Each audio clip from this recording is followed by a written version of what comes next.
Warahmatullahi wabarakatuh. Gbogbo ẹ̀yin olólùfẹ́ Ọlọ́run. Today is March 7, 2023.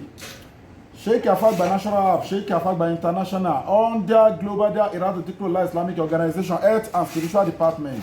À ń sẹ́ndì product ìwà gẹ́gẹ́ bẹ́ẹ̀ ṣe mọ̀ wá, à ń sẹ́ndì lọ sí Washington, láti South Africa lọ sí Washington, United States of America. Ọlọ́run á gbàdúrà wa.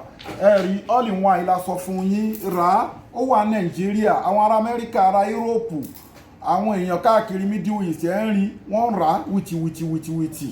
Ẹ̀yin náà ẹ̀ rà ó ṣiṣẹ́ wà very effective. Ó wà very effective. Àìsàn ọlọ́jọ́ pípẹ́ ni ó lọ́wọ́ ayé inú, lẹ́sẹ̀ ayé inú, forí kókó aláǹtakùn ń jẹun lójú oorun, diabetics, hypertension, ẹ̀jẹ̀ ríru, stroke, epilepsy, gbogbo àwọn nǹkan bẹ́ẹ̀ yẹn more than 300 àìsàn ló ń wò, egbògi láti India, láti China, lára country lápapọ̀ síbẹ̀.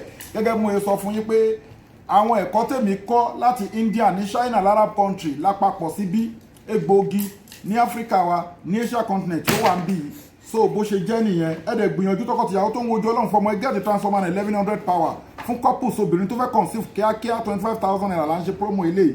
Ọkùnrin tó ní weak erection, quick ejaculation, low sperm count, oríṣiríṣi àwọn àrùn tí ò kí ń jẹ́ kí ọmọkùnrin lè perform dáadáa, tó ń da nǹkan ọmọkùnrin láàmú, àti oríṣiríṣi àìsàn tó ń da ọmọbìnrin láàmú tí ò jẹ́ kó conceive, get transformer 1100 power ó wà very effective. Bákan náà ni àwọn special made wa, mo ti ń sọ̀rọ̀ fún yín nípa ètò yìí 20,000 ló bá dé Nàìjíríà, àmọ́ kò tí ì sí ní Nàìjíríà, but àwọn èèyàn ti ń lò, wọ́n ti ń rí ìròyìn ẹ̀. Gbogbo ẹni tó yẹ pé wọ́n ti fún lóògùn jẹ, àbẹ́ tí wọ́n gbé nǹkan sínú wúńbọ̀ ẹ̀ tó ń fẹ́ kó dọlọ́mọ láyé. So gbogbo àwọn nǹkan tó ń jẹ́ poison tó ti wà lára tipẹ́tipẹ́ tó jẹ́ spiritual poison àti physical poison, tó bá ti boil ẹ̀, tó sieve ẹ̀, tó jomu. Èmi ò tàn yín o, kíyàn tó lè ṣiṣẹ́ gba doctor nínú spiritual, tó gba professor nínú spiritual, iṣẹ́ ló ṣe.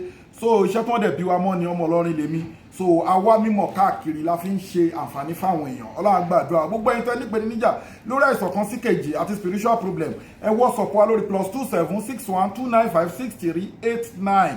Inna lizzata lillahi jami'a. Gbogbo agbára Ọlọ́run ọba ló ní o. We care, Almighty Allah cure. Gbogbo ẹni tẹ́ nípe níjà lórí spiritual problem, àìlétò àdúrà ni, ayédáhùn láàmú ni, onípèníjà lórí àjọ̀nú ni, ẹ WhatsApp wa. Masalamu wa ila liqa'i, South Africa to Washington.